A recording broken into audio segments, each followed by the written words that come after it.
నమస్తే అండి. నమస్తే సార్. సో, గోదావరి జలాలతో తెలుగు హ్మ్. తల్లికి జలహారతి. చంద్రబాబు గారి జీవితాశయం అని చెప్తున్నారు ఇది. హ్మ్. ఏది గోదావరి జలాల్ని బనకచెర్లకి రాయలసీమ. బనకచెర్లకి చేర్చడం అనేది నా జీవితాశయం. 70-80 వేల కోట్ల పెట్టుబడితో జరగబోయే ప్రాజెక్ట్ అది. అవును. ఇన్వెస్ట్మెంట్. 3 ఏళ్లలో బనకచెర్లకు గోదావరి నీళ్లు అని చెప్పేశారు. 3 ఆ. సంవత్సరాల బనకచెర్లకు నీరు ఇస్తానని. హ్మ్. 3 నెలల్లో డిపిఆర్లు టెండర్లు వేస్తాం ఆ ప్రాజెక్టు హ్మ్. గురించి. హ్మ్. 3 నెలల్లోనే హైబ్రిడ్ విధానంలో కూడా నిధుల సేకరణ చేస్తాం. అంటే ఓకే. డబ్బు ఎక్కడి నుంచి తెస్తాం అంటే నిన్న ఆయన అది కూడా చెప్పేశారు. పవర్ పాయింట్ ప్రెజెంటేషన్ ఇచ్చారు ఆ ప్రాజెక్ట్ గురించి. ఆ అవును. వాటర్ అవును. ఎలా తీసుకొస్తాం, ఎక్కడి అవును. నుంచి తీసుకొస్తాం, ఎక్కడికి చేరుస్తాం. రాయలసీమ జిల్లాలో 80 లక్షల మందికి తాగునీరు. 80 హ్మ్. లక్షల మంది అంటే దాదాపు చూడండి 4.5 ఏపీ కోట్ల జనాభా జనము. ఏపీ 4 జనాభా 5 కోట్లు అనుకోండి. ఓకే. సో అంతే 5వ వంతు జనాభాకి మంచినీరు అంటే హ్మ్. తాగునీరు కూడా లేని ప్రాంతాల్లోకి ఇప్పుడు గోదావరి జలాలు ప్రవేశించబోతున్నాయి బాబు గారి విజన్తో. అవును. సో 7.5 లక్షల ఎకరాలకు సాగునీరు. అవును. 7.5 లక్షల ఎకరాలు అంటే కొన్ని లక్షల మెట్రిక్ టన్నుల ధాన్యం పండుద్ది. అవును మళ్ళీ సార్. అవన్నీ కూడా ఎలాగా నీరు ఇలా కంటిన్యూగా అందే ప్రాజెక్ట్ కనుక వస్తే సంవత్సరానికి 3 పంటలు పండే ప్రాంతం అయిపోతాయి అవన్నీ రాయలసీమలో కూడా. రాయలసీమ ప్రాంతంలో సార్ ఈ యొక్క వరి పండించే శాతం చాలా తక్కువ. ఆ, కానీ ఈ నీరు ఒకసారి రావడం వల్ల సంవత్సరంలో 3 సార్లు ఈ ధాన్యం పండించగలుగుతారు. ధాన్యం అనేది మేము ఎత్తుకోం సార్. ఇప్పటి వరకు అన్ని- కృష్ణా గోదావరి జిల్లాలకు మాత్రమే అవును. ఆ ధాన్యాగారం అనే పేరు ఉంది. అవును. సంవత్సరానికి 3 పంటల భూములని. అవును. ఇప్పుడు రాయలసీమ భూములు కూడా సంవత్సరానికి 3 పంటల భూములు కాబోతున్నాయి. హ్మ్. రిజర్వాయర్ల నిర్మాణంతో నీటి సమస్యకు చెక్ పెడతాం. నదుల అనుసంధానంతో నీటికి కరువు ఉండదు. తెలుగు రాష్ట్రాల్లో 90% ప్రాజెక్టులు మా టీడీపీ మేము ఉండంగా చేసినయే, మా ప్రభుత్వంలో చేసినయే, తెలుగుదేశం ప్రభుత్వంలో చేసినయే అని అవును. చెప్పి డంకా బజాయించి చెప్తున్నారు బాబు అవును. గారు. ఫుల్ స్వీడ్ అండ్ స్వింగ్ లో ఉన్నాడు సార్. ఆ, నేను చూసాను ఆ ప్రెస్ మీట్. ఉమ్, అందరూ విలేకరులు అందరూ వచ్చినారు. బాబు గారు ఒక ఉంటారు కదా సార్, సాఫ్ట్వేర్ కంపెనీలో పనిచేస్తూ ఉంటారు కదా, ఆ విధంగా పవర్ పాయింట్ ప్రెజెంటేషన్ వేసి చెప్తా ఉన్నాడు. ఉమ్, ఫస్ట్ ఎవరైనా కొత్తగా నేను ఒక కొత్త ప్రాజెక్ట్ అనుకున్నాను 70,000 కోట్లు 80,000 కోట్లు అంటే అది ఏంద్రా స్వామి, అందరూ అబద్ధాలు, ఎందుకు మనం రాజశేఖర రెడ్డి అటోళ్ళు మాట్లాడి నిన్నాం కదా ఉమ్, అట్లా అనుకుంటారు. తర్వాత బాబు గారు ఎంత స్వింగ్ లో ఉన్నాడంటే ఉమ్. జగన్మోహన్ రెడ్డి గారు ఒకసారి ఇది ఒక సబ్జెక్ట్ లోకి వస్తాను ఫుల్ గా. ఆ, రెడీ. ఒక చిన్న పాయింట్, ఉమ్, జగన్మోహన్ రెడ్డి గారు రికార్డెడ్ వీడియోలు చేస్తా ఉంటాడు. అవును. ఏ రోజు మీడియాని పిలిచి ఉమ్, ఎవరైనా వాళ్ళు అడిగిన ప్రశ్నలకి ఓపెన్ గా స్ట్రైట్ గా సమాధానం చెప్పే శక్తి కోల్పోయినాడు. అది ఎందుకో. కోల్పోవడం కదా అసలు లేదు ఆయనకి. ఒకప్పుడు ప్రతిపక్షంలో ఉన్నప్పుడు ఆ, సబ్జెక్ట్ ఉంది కదా సార్, నా పైన ఆ. అక్రమ కేసులు పెట్టాడు. లేదు, నువ్వు 43,000 కోట్లు నువ్వు గవర్నమెంటే జప్తు చేసింది, సిబిఐ జప్తు చేసింది నీది అంటే ఆయనకు ఒక సమాధానం ఉంటుంది. ఆ, అక్రమంగా నేను కాంగ్రెస్ పైన ఎదురు తిరిగినా కాబట్టి అది పెట్టారు అని ఈ సింగిల్ సబ్జెక్ట్ లో ధైర్యంగా మీడియా ముందుకు వచ్చేవాళ్ళు. ఉమ్, కానీ గత 5 ఏళ్ళలో ఆయన చేసిన తప్పులు పాపాలు ఒక్కటి కాదు, 100 కాదు, వేల కొద్ది లక్షల కొద్ది ఉన్నాయి. ఉమ్, ఏ ప్రశ్నకి ఏం సమాధానం చెప్పాలా నా కర్మరావు స్వామి అనుకొని ప్రశాంతంగా ఏసీ రూమ్ లో రికార్డెడ్ వీడియోలు చేసుకుంటూ వస్తున్నాడు. ఉమ్, అది ఓపెన్ గా. ఇప్పుడు బాబు గారు ఇన్నేళ్ల నుంచి సీఎం గా ఉన్నాడు.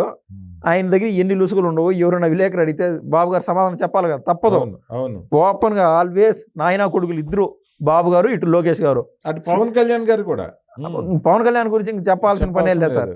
ముందు ఎత్తుకుతారు సాక్షి ఎక్కడ అని ఎత్తుకొని ఆ, మిగిలిన బాబు వాళ్ళు గారు కూడా. అవును, ఉమ్, మిగిలిన వాళ్ళు అడిగితే పర్సన్ ఉండదు, ముందు సాక్షికి ఇచ్చారు ఉమ్, ఏదే అవకాశం ఉమ్, మీరు అడగండి అని. ఉమ్, ఆ విధంగా విలేకరులందరినీ కూర్చొని పెట్టాడు.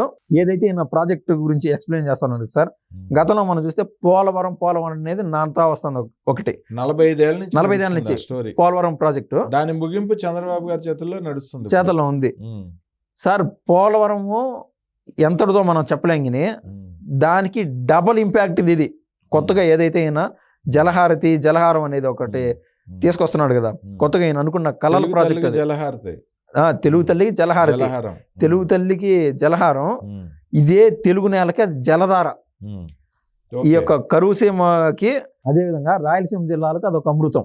ఉమ్, ఎందుకంటే ఎడారులో నడుస్తూ ఉంటాడు కదా, వాడు బిస్లరీ వాటర్ దొరికితే ఎట్లా ఉంటుందో ఉమ్, అటువంటిది. ఇక్కడ సార్ రాపూర్ ఉంటుంది నెల్లూరు దగ్గర. ఉమ్, అక్కడ ఎప్పుడు అంటే మీరు చూసింటారు, ఇక్కడ ఈ యొక్క విజయవాడ అటు సైడ్ కృష్ణా జిల్లాలో అటు సైడ్ జిల్లాలు. గోదావరి జిల్లాలో ఈ ఉమ్, నీటి ప్రవాహం అటు చూస్తూ ఉంటే అంత ఆనందంగా ఉంటుంది సార్. అవును. మాకెట్లా అంటే బోర్లు వేసి ఆ నుంచి నీళ్లు బయటికి తీసేది. ఉమ్, మాకు ఇదంతా వింత. ఉమ్, కాలంలో నీళ్లు బారడము, ఉమ్, అక్కడి నుంచి వీళ్ళకి నచ్చినప్పుడు పంపు చేసుకొని వాటర్ వాటర్ తీసుకోవడం. వ్యవసాయం చేసుకోవడం, ఇదంతా ఇది చూస్తే లైఫ్ అంటే ఇది రాసం అంటే అంత చల్లదనంగా ఉంటుంది. నీటి ప్రవాహం ఆ విధంగా ఉన్నప్పుడు అవును. పక్కన నిలబడుకొని అంత ఆహ్లాదంగా ఉంటుంది. ఉమ్, సో రాయలసీమ జిల్లాలకి ఇది ఒక అదృష్టం సార్. ఒక మాటలో చెప్పాలంటే ఆ యొక్క నీరు మాకు ఒక అమృతంతో సమానం. బాబు గారు ఈ యొక్క పవర్ పాయింట్ ప్రెజెంటేషన్ చెప్తా ఉన్నాడు. చెప్పేటప్పుడు స్టార్టింగ్ వచ్చినప్పుడు 70,000 80,000 కోట్ల ప్రాజెక్టు అని చెప్పినప్పుడు అదృష్టాన్ని అయిపోతున్నారు అందరూ చెప్పేవాళ్ళు ఎల్ఐసీఎంలో అది ఇది అని. కానీ క్లియర్ కట్గా ఆయన విషయం ఏ క్వశ్చన్ అడిగినా కూడా అంత ఉత్సాహంగా, అంత ఉత్తేజంతో, అంత ఎంతూసియాస్టిక్గా సార్, ఏ ప్రశ్న కూడా క్లియర్ కట్గా బొమ్మ కనిపించేస్తుంది.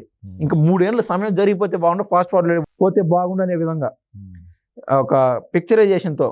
ఏది ఆయనకి ఇంత అనుభవంగా సార్, ఎక్కడ గుంతలు ఉన్నాయి, ఏడ ఎత్తుపల్లాలు ఉన్నాయి, ప్రతి ఒక్కటి ఎక్కడ ఈ సమస్య ఉంటుంది వీళ్ళ దగ్గర, అక్కడ వాళ్ళతో మాట్లాడడానికి మనం ఇక్కడ సపరేట్ ప్లేస్ చూపించాలా.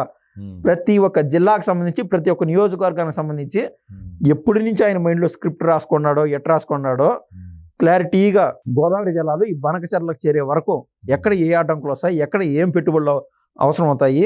కొంతమంది జనాలు అబ్జెక్షన్ చెప్తూ ఉంటారు, వాళ్ళని ఏ విధంగా వాళ్ళకు నష్టపరిహారం ఏ విధంగా ఇవ్వచ్చు, ఇదంతా subject matters to 70,000 crores to 80,000 crores sir. ఈ యొక్క దీనివల్ల లాభం ఏంటంటే, నీటి ప్రవాహం ఎక్కువ ఉన్నప్పుడు మనం కృష్ణా డిస్ట్రిక్ట్, గుంటూరు డిస్ట్రిక్ట్ ఈగడ చూస్తే సార్, కొన్ని చోట్ల ప్రవాహం ఎక్కువ ఉంటుంది, కొన్ని చోట్ల అసలు లేనట్టు ఉంటాయి, బీడు భూములు ఉంటాయి. అక్కడ ఏంటంటే చిన్న చిన్న డ్యాములు కడతారు, చెక్ డ్యామ్స్. ఈ నీటి ప్రవాహాన్ని అక్కడ తరలిస్తారు, గేట్లు బంద్ చేసుకుంటారు. ఆడ అవసరం ఉన్నప్పుడల్లా నీరు పోతా ఉంటుంది. అంటే చిన్న చిన్న డ్యామ్స్, ఎక్కడక్కడ ఎటువంటి డ్రాఫ్ట్ అనేది రాకూడదు, కరువు అనేది రాకూడదు, మన రాష్ట్రం మొత్తం సస్యశ్యామలంగా ఉండాలని the best best best project sir ఇది. ఈ బనకచెర్లకు వెళ్లే మార్గంలో గోదావరి జలాలు మధ్యలో పెద్ద పెద్ద కంపెనీలు వస్తా ఉన్నాయి కదా, ఈ యొక్క పరిశ్రమలు కానీ, అవును, ఈ యొక్క తయారీకి నీరు అనేది ఎక్కువ అవసరం. ప్రతి దానికి మీరు ఎక్కడ పరిశ్రమ పెడతారంటే మేము గోదావరిలో పెట్టుకుంటాం, అక్కడ నీటికి నిల్వలు ఎక్కువ ఉన్నాయి కాబట్టి ప్రతి ఒక్కరు కాన్సన్ట్రేషన్ ఆ విధంగా ఉంటుంది. కానీ నువ్వు రాయలసీమ కాదు, కరువు రాయలసీమకి ప్రాజెక్టులో తండాలుగా వస్తాయని నేనైతే నమ్ముతున్నా సార్. ఓకే, ఇక్కడ మాకు లేదు నీరు ఒకటే, మేము మనుషులు, నీరు ఉంటే పరిశ్రమలు, ఉద్యోగాలు కుప్పలు తెప్పలుగా. భూమి రేట్లు అంతా ఇంతో కోస్తా జిల్లాలో ఏంటి ఇంకా కోట్లలోకి వెళ్ళిపోతాయి. అక్కడ కోట్లలో ఉంటే మా దగ్గర లక్షల్లో ఉంటుంది. అంటే బయట నుంచి ఏదైనా పెద్ద పెద్ద కంపెనీలు వచ్చి కూడా మాకు ఇక్కడ తక్కువ రేట్లకు ఎంతో తక్కువ రేట్లు దొరుకుతాయి కదా, వాళ్ళ ఎస్టిమేషన్ పైన పెద్ద పెద్ద కంపెనీలు వస్తాయి, తద్వారా ఉద్యోగాలు క్రియేట్ అయిపోతాయి. కియా పరిశ్రమ వచ్చిన తర్వాత అనంతపురంలో ₹1,00,000 కూడా ఖర్చు చేయని భూమి వాళ్ళ ₹2 కోట్ల పలుకుతుంది. అది కదా సార్, ఎవరు అనుకున్నారు కియా వచ్చేటప్పుడు వచ్చినట్టే అయినట్టే చేసినట్టే అంటున్నారు కదా. ప్రతి ఒక్కరు అక్కడ ఉండే విలేకరుల ఎక్స్ప్రెషన్, చంద్రబాబు గారు చెప్పేది కాదు, నాకు ఆయన గురించి అర్థం అయింది తెలుసు, కానీ ఈ విలేకరుల ఎక్స్ప్రెషన్స్, వాళ్ళు ఫీల్ అయిన విధానం నన్ను అబ్బురుపరిచే విధంగా ఉండదు. వాళ్ళంతా బాగా చదువుకున్న వాళ్ళు సార్, విలేకరులే వాళ్ళు స్టండ్ అయిపోతున్నారు అంటే బాబు గారి విజన్ కి. నేను ఎంతటోని ఇప్పుడు ఒకటి మీరు నాకు సూటిగా ఒక పాయింట్ అడుగుతాను, కరెక్ట్ గా ఆలోచించి చెప్పండి. సరే సార్. పులివెందులకి నీళ్లు కూడా ఇవ్వలేని జగన్మోహన్ రెడ్డి, తన సొంత ఊరు, సొంత గ్రామం, అవును, తను 70 ఏళ్ళ నుంచి కంచుకోట వాళ్ళకి పులివెందుల, అక్కడ కూడా నీళ్లు ఇచ్చుకోలేని జగన్మోహన్ రెడ్డి, అటువంటి పులివెందులకి నీళ్లు ఇచ్చిన చంద్రబాబు గారు పట్టిసీమ ద్వారా ఇచ్చున్నారు. అటువంటి పులివెందులకి నీళ్లు ఇచ్చుకోలేని జగన్మోహన్ రెడ్డికి ఈరోజు రాష్ట్రానికి జలహారతి పడుతున్న చంద్రబాబు నాయుడు గారికి అసలు ఏంటి? అసలు జగన్మోహన్ రెడ్డి పిల్లబచ్చా అనాలా, నక్కకి నాగలోకంకి ఉన్న తేడా చంద్రబాబు గారు నాగలోకం అయితే నక్క జగన్మోహన్ రెడ్డి అనాలా? ఇంకా చాలా రకాలుగా ఉంటాయి పోలికలు చెప్పాలంటే, ఇటువంటి పోలికలు ఏం చెప్పాలి? జగన్మోహన్ రెడ్డిని ఏమనాలి? అసలు పులివెందులకి నీళ్లు ఇచ్చుకోలేని అసమర్థుడు జగన్మోహన్ రెడ్డి. అవును, రాష్ట్రాన్ని సస్యశ్యామలం చేస్తూ సీమని సాగునీరు తాగునీరుకి పురిటిగడ్డ చేయబోతున్న చంద్రబాబు గారు. అవును సార్, ఇది గతంలో చూసినట్లయితే మనకు ఉదార స్వభావం ఎక్కువ. నేను చెప్తాను జగన్మోహన్ రెడ్డి ఆ విషయం. రామారావు గారు సీఎంగా ఉన్నప్పుడు ఈ యొక్క తెలుగు గంగ ప్రాజెక్ట్ని అదే పనిగా ఈ చిత్తూరు జిల్లా నుంచి తీసుకెళ్లి ఈ యొక్క తమిళనాడుకి నీరు వాళ్ళ దాహరితిని తీర్చిన ఒక గొప్ప స్వభావం సార్ మన ఆంధ్రులది. రామారావు గారు హయాంలో జరిగింది. చంద్రబాబు నాయుడు గారు నిన్న కూడా చెప్పింది, ఉద్ఘాటించారు ఓపెన్గా. 90% ప్రాజెక్టులు మన రాష్ట్రంలో ఎవరైనా చేశారంటే అది కేవలం టీడీపీ ప్రభుత్వంలోనే, ఎన్టీ రామారావు గారి హయాం నుంచి ఇప్పటి వరకు. అవును. అయితే జగన్మోహన్ రెడ్డి గతంలో ఈయన ప్రభుత్వంలోకి రాకముందు, చంద్రబాబు నాయుడు గారు ప్రభుత్వంలో ఉన్నప్పుడు 2014 నుంచి 2019 వరకు బురదలో మనం ఎక్కడైతే అడుగు పెడతామో అక్కడ బురద ఉండదురా, అట్టాటి చోటకి ఎక్కడికి వచ్చి వీళ్ళు పరిపాలన చేయగలుగుతారు అనుకునే టైంలో బాబు గారు ఇన్స్టెంట్గా ఏది ఒక అసెంబ్లీ కట్టడం కానీ, ఈ యొక్క సచివాలయాలు ఎన్ని క్రియేట్ చేసేసాడు. మీరు అన్నట్టు గ్రాఫిక్సే కదా, గ్రాఫిక్స్లో నువ్వు ఎన్ని రోజులు ఎట్లా ఉన్నావు, ఎట్లా నువ్వు అసెంబ్లీ నడిపినావు ఈ గ్రాఫిక్స్లో ఉమ్, అది చేసేసినాడు. ఉమ్, అదేవిధంగా పట్టిసీమ గురించి ఉమ్. అంత తక్కువ చేసి మాట్లాడినాడు అవును, జగన్మోహన్ రెడ్డి. అవును. ఎందుకు ఇన్స్టెంట్ ఎందుకు చేస్తాను అంటే, ఆ ఇన్స్టెంట్ ఇది కాదు స్వామి, ఈ రోజు కూడా అది పట్టిసీమ అనేది లక్షలాది మందికి ఆ యొక్క దాహార్తం తీరుస్తుంది, వేల ఎకరాలకి ఒక సాగునీరుగా ఉపయోగపడుతుంది పట్టిసీమ. ఇన్స్టెంటే. మన దగ్గర అంత డబ్బులు లేవు సార్, Yes, ఇన్స్టెంట్గా ఉన్నంతలో పటిష్టంగా చేయాలని చెప్పి పట్టిసీమను చేశాడు. ఉమ్, సీదా డైరెక్ట్గా జగన్మోహన్ రెడ్డి నియోజకవర్గానికి కూడా నీళ్లు తీసుకెళ్ళినాడు సార్. yeah, ఆ రోజు మీటింగ్ పెట్టి ఆ యొక్క వైఎస్ అవినాష్ రెడ్డి కూడా వచ్చి ఉమ్, ఎంపీగా అక్కడ కూడా రాజకీయం మాట్లాడడానికి ట్రై చేశాడు. ఉమ్, బాబు గారు రాజకీయం అనేది మాట్లాడాల, మీరు బాగున్నారా, మీకేం అవసరం ఉండదని అడుగుతున్నాడు. అక్కడ కూడా ఈయన రాజకీయం మాట్లాడడానికి ప్రయత్నం చేశాడు అప్పుడు ఉన్నటువంటి ఎంపీ ఉమ్, వైఎస్ అవినాష్ రెడ్డి. ఉమ్, ఇక్కడ ఏంటంటే ఆ పట్టిసీమ నీళ్ళే కదా ఇన్ని రోజులు పులివెందులకు ఉపయోగపడుతుండేదా, ఉమ్, అది నెంబర్ 1 అయితే నెంబర్ 3 కూడా రాబోతుంది. ఏది జలహారం అనేది. ఉమ్, ఈ యొక్క నక్కకి నాగలోకానికి ఉన్నంత తేడా సార్ ఉమ్, ఈ యొక్క బాబు గారికి జగన్మోహన్ రెడ్డి.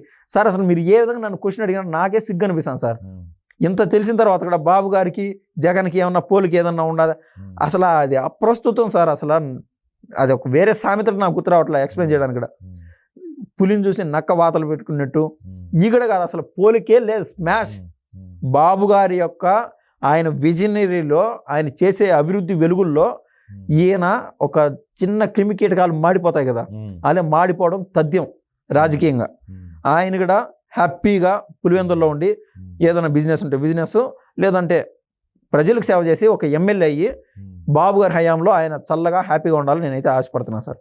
లేదా లండన్ పారిపోమంటారా? మంచి మనసు ఉంటే ఉంటాడు ఇక్కడ, ఓకే, లేదా ఎత్తేసిన డబ్బులు అన్నీ ఉంటాయి కదా, ఆ, ఎందుకు ఇంకా రాజకీయం చేయాలా?